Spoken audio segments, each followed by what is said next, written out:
नमस्कार मित्रों, मैं रजत कुमार आप सभी का स्वागत करता हूं। आरोह पुस्तक के अंतर्गत कुंवर नारायण की दो कविताएं कविता के बहाने बात सीधी थी पर इनको हम लोग पढ़ चुके हैं। इसी पाठ के प्रश्नोत्तर पर आते हैं हम लोग। कोशिश ये है मेरी कि संक्षेप में आपको इससे संबंधित कुछ बिंदुओं की जानकारी दे दूं। तो आइए शुरू करते हैं। पहला प्रश्न है, इस कविता के बहाने बताएं कि सब घर एक कर देने के माने क्या है।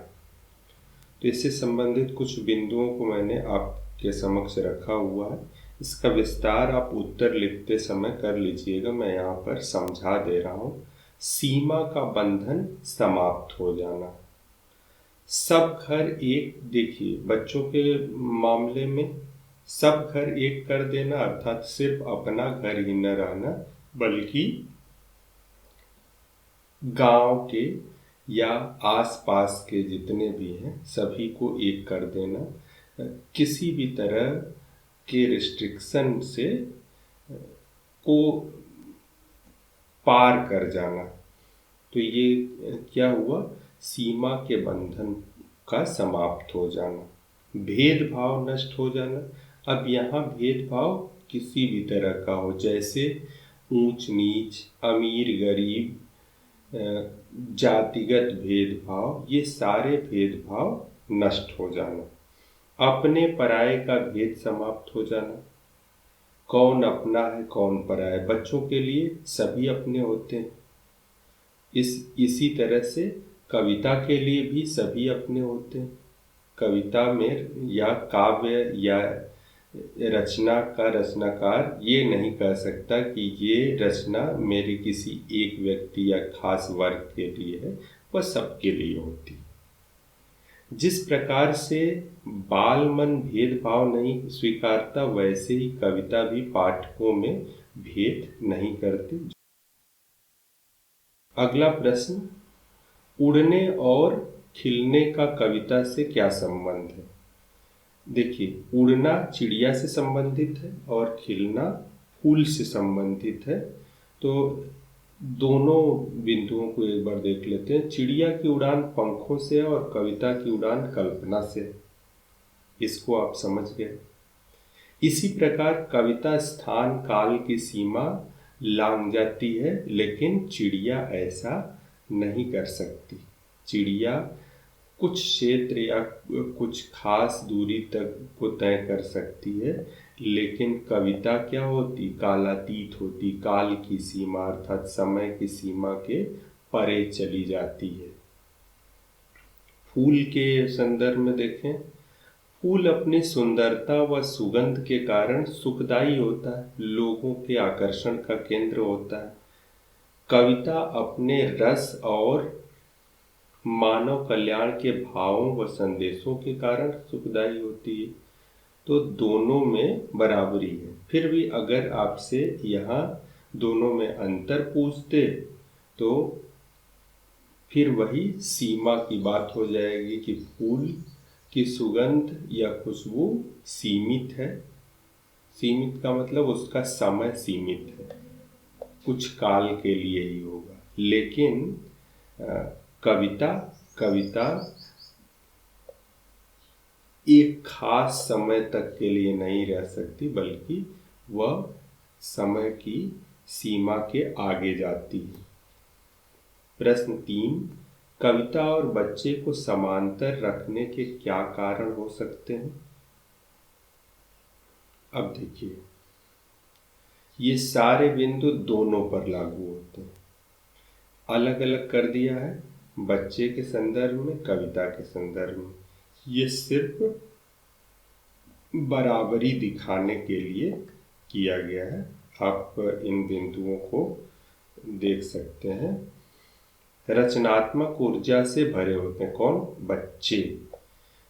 कविता रचनात्मक तत्वों से युक्त होती है। जब तक रचनात्मक तत्व नहीं होंगे कविता में, तब तक वो कविता या सृजनात्मक वस्तु कही नहीं जाएगी। सपने कोमल और असीम होते हैं बच्चों की। कल्पना शक्ति कविता का मुख्य आधार होती है।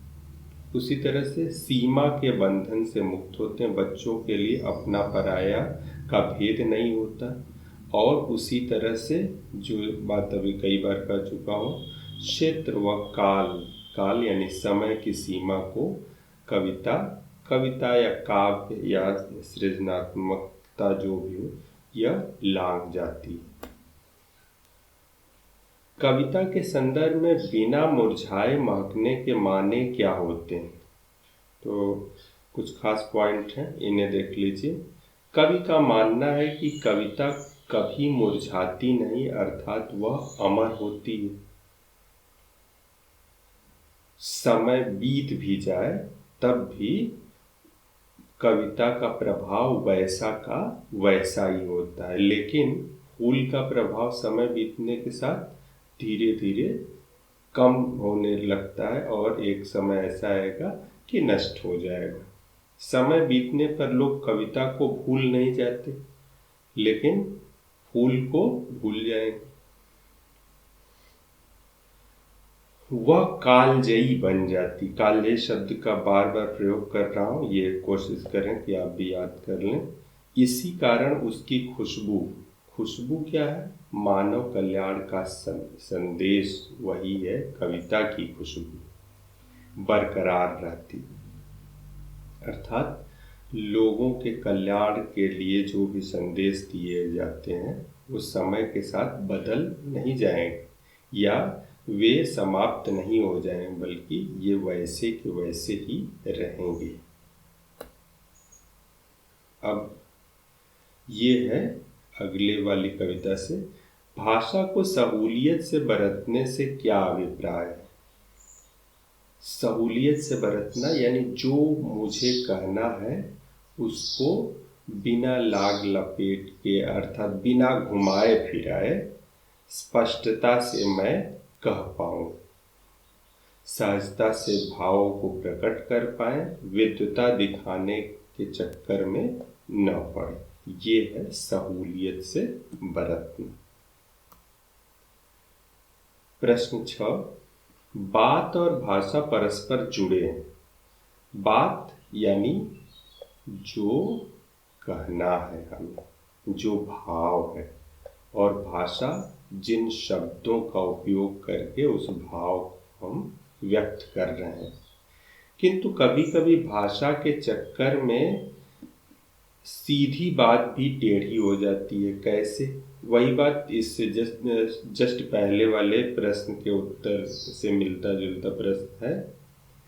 अब ये दिखाने के चक्कर में पड़ेंगे कि हम बहुत विद्वान हैं, हमें शब्दों की बहुत जानकारी है, मैं किसी बात से संबंधित सैकड़ों उदाहरण दे सकता हूँ, मैं बहुत जानकार हूँ, मैं यहाँ से लेकर के गीता, कुरान, बाइबिल सबको पढ़ा लिखा हूँ। तो जो आपको व्यक्त करना है वो बात आप व्यक्त नहीं कर पाएंगे। उन उदाहरणों, उन भाषा के शब्दों में फंस जाएंगे और भाव व्यक्त नहीं हो पाएगा, भाषा का आडंबर सामने आ जाएगा।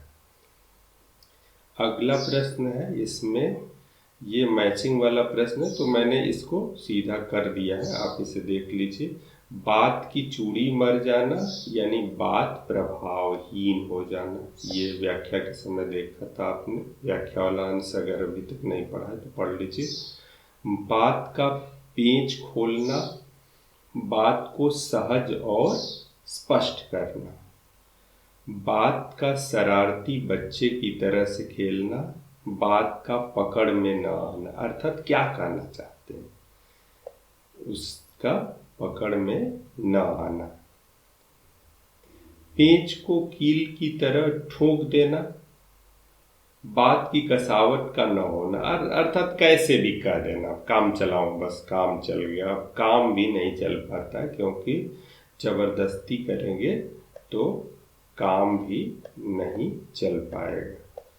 तो ये थे प्रश्न इससे संबंधित आपकी कोई और जानकारी आपको चाहिए तो प्रश्न अवश्य कीजिएगा कमेंट सेक्शन में। आप सभी का धन्यवाद।